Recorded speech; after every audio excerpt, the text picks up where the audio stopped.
Hello everybody, I am the LightningTurk and welcome back to another Supremacy 1914 roleplay round.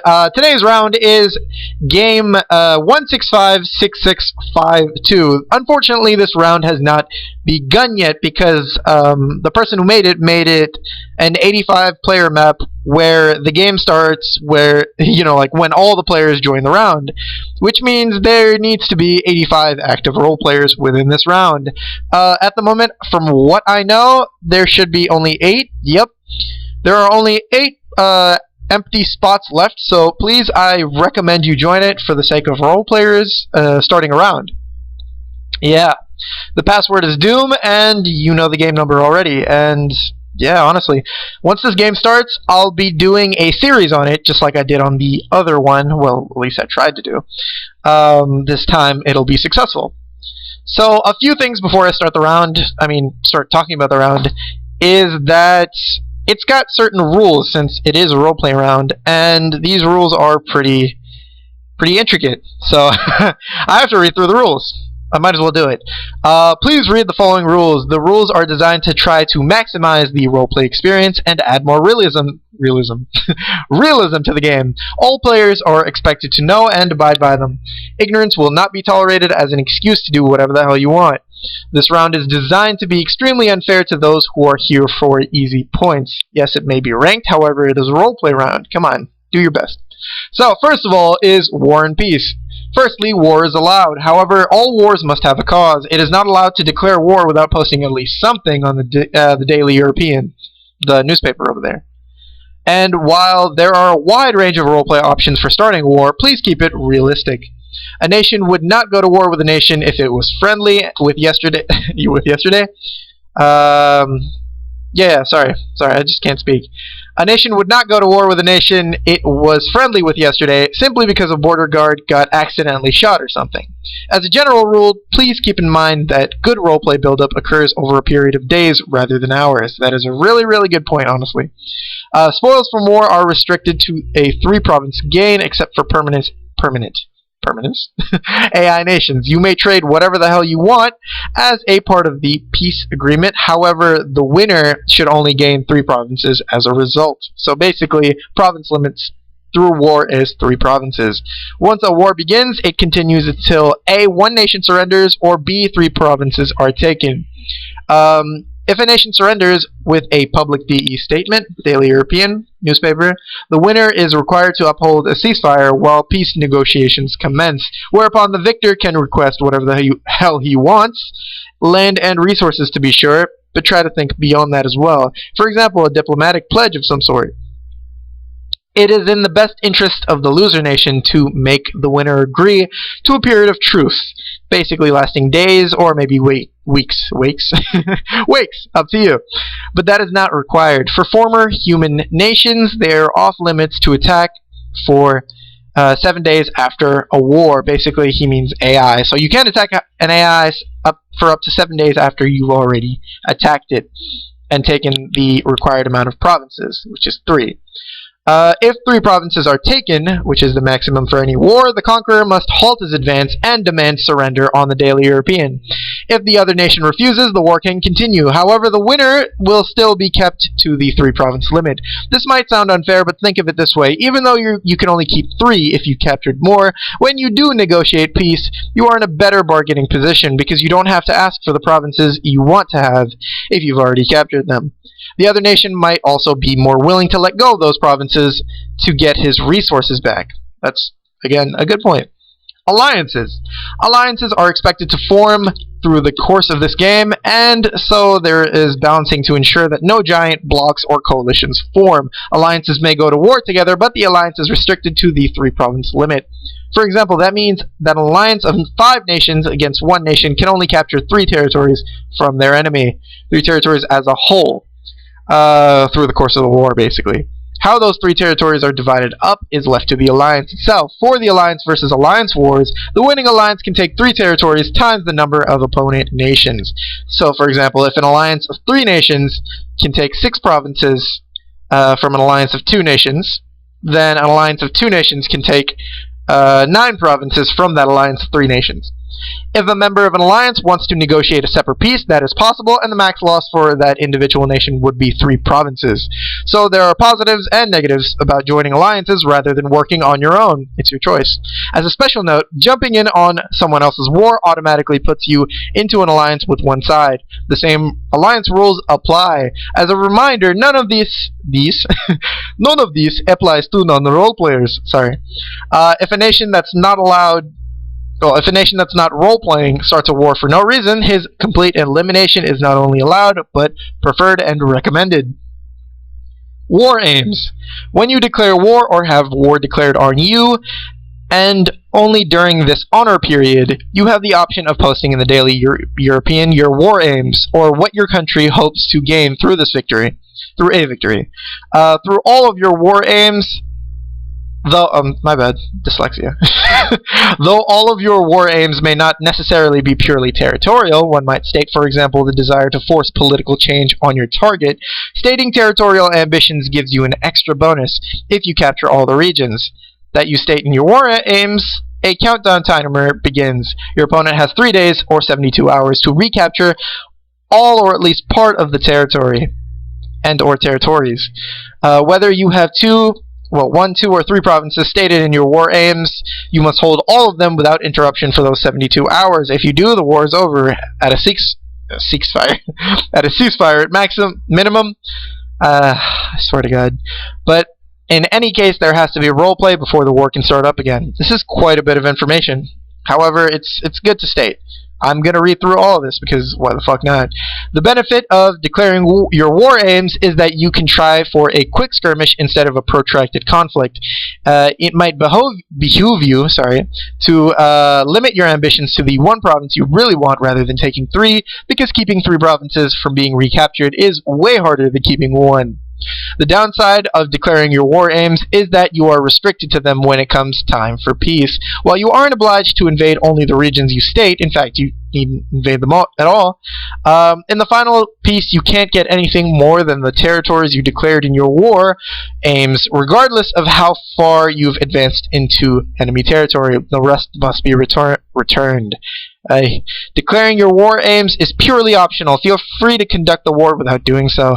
Consider this clause merely as a strategic tool that you may or may not find useful.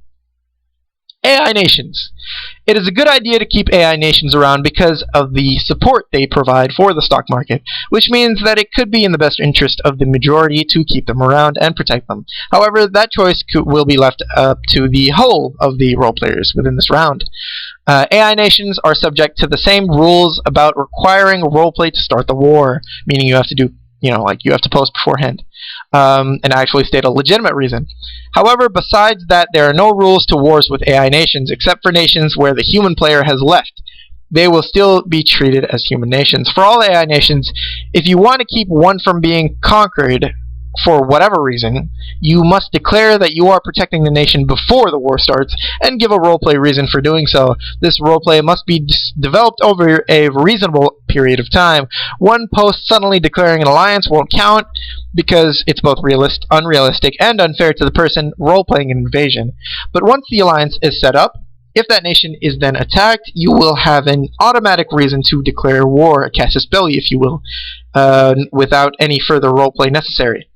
Otherwise, you can't just justify going into a war to defend a country you officially have no interest in. Note that this applies for AI nations only. Secret treaties between human nations need not be made public beforehand. Whew.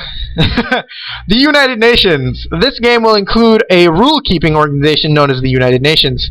We can change the name if people have a problem with it. The job of this organization is not to prevent wars. I cannot stress this enough.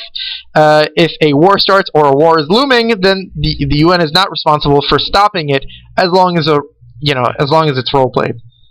It is to ensure that the rules of war are followed and the return to peace is smooth, nothing more. It directs this police. It directs police action against wars that violate the rules, and it can oversee peace negotiations. The General Secretary of the UN is an elected office. The game administrator, myself, Germany, where he at though? Well, No, that's not Germany. Fucking shit, man. Alright, there we go. Come on, zoom in. Keep zooming in. Keep zooming in! This dude. Where was I? Fuck. Where was I? Right. The game admin Germany will hold the office first to start things off.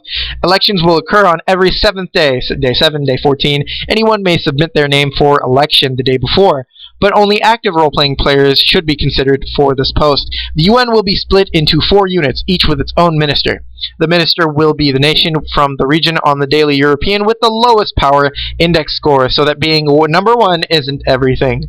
The split for the regions will be as follows. African UN, all of Africa. American UN, all of America, including Greenland. West European UN, all of Europe until the Soviet Union, counting Finland, but not counting the Ottoman Empire. Wow, that's a big move. All right. Asian UN, from Turkey up to Japan, without counting Pakistan, India, Burma, Siam, and Indochina. Oceania,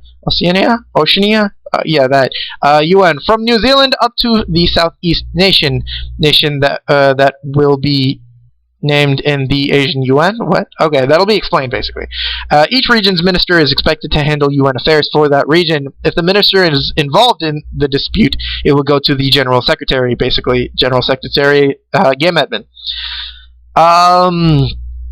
If more than 50% of the region disagrees with the minister, it will go to the General Secretary. Any global votes will be conducted by the ministers and the General Secretary. Although the ministers can vote how they want, they are advised to poll the region that they represent to avoid future resentment. UN regions are not meant to act as countries or even alliances. They are meant to deal with local problems so that the main UN isn't bogged down dealing with each and every issue. Think of them as mini UNs. Every country on the map is free to conduct its affairs as it pleases. However, just saying that you're going to invade somewhere without giving a reason isn't good enough. If you're going to start a war, please give a reason. The more roleplay leading up to it, the better. Occasionally, a dispute may arise about whether a war was roleplayed or not. In such a case, the regional ministers and the General Secretary will vote whether or not it was. This is to handle wars that began under dubious circumstances, or obviously false pretenses. These votes shouldn't be taken seriously as they will serve to These votes definitely should be taken seriously as they will serve to define what is and what is not considered roleplay. Region members can appeal the UN to ban a nation from being a minister, which will, be brought up in a global vote. Leaders are expected to conduct their nations with dignity and to negotiate in good faith.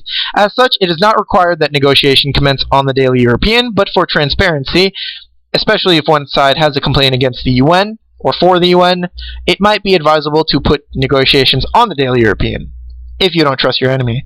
Also, it would be great if everyone gave their treaties names, like the Treaty of Paris, Treaty of Versailles, Lausanne, whatever the fuck, or something like that. Ministers are expected to react to non-roleplayed wars / rule violations in their region. They do this by rallying the rest of their continent to take place in a police action. What is in it for those who take part? Spoils of war, of course. Non-role players are not subject to the 3-province loss limit, so the entire nation is up for grabs. Role players who violate the rules are protected by the 3-province limit, but can be punished by seizure of land, resource payment, etc. You are free to go rogue from the UN at any time if you don't agree with the policy. However, you will also lose the UN protection that would keep you from being completely conquered. Whew, dear God. Alright, last portion. Anonymous posts. Anonymous posting is allowed for role-playing purposes. If it is meant to contribute to the roleplay, but not as the official view of your government, you can make it anonymous. These can be, but are not limited to, news articles, statements from individuals not affiliated with your government, satirical articles, opinion pieces. If you wish to criticize the actions of another nation, you may do so. However, you may not hurl anonymous insults. That is, there is a tactful difference between questioning a leader's motives and calling them a liar or a dick or something else. Please be mindful of the line between the two. Insulting posts will be reported, which may result in your removal from the round. If you are unsure, then you are better off not posting. This being said, there will inevitably be anonymous posts that criticize someone, who then takes offense. Please keep in mind that anonymous posts hold very little weight. The person who wrote it either does not trust his statements enough to stand behind them, or fears you. The only power of an anonymous post is the potential to sway other nations into adopting a new policy. If it makes a legitimate point, address it if you want, but also realize that as a non-official statement from a nobody, you are under no obligation to acknowledge it at all. Please note that there is a difference between OOC, basically out-of-character posts, and anonymous posts. Please make OOC posts non-anonymous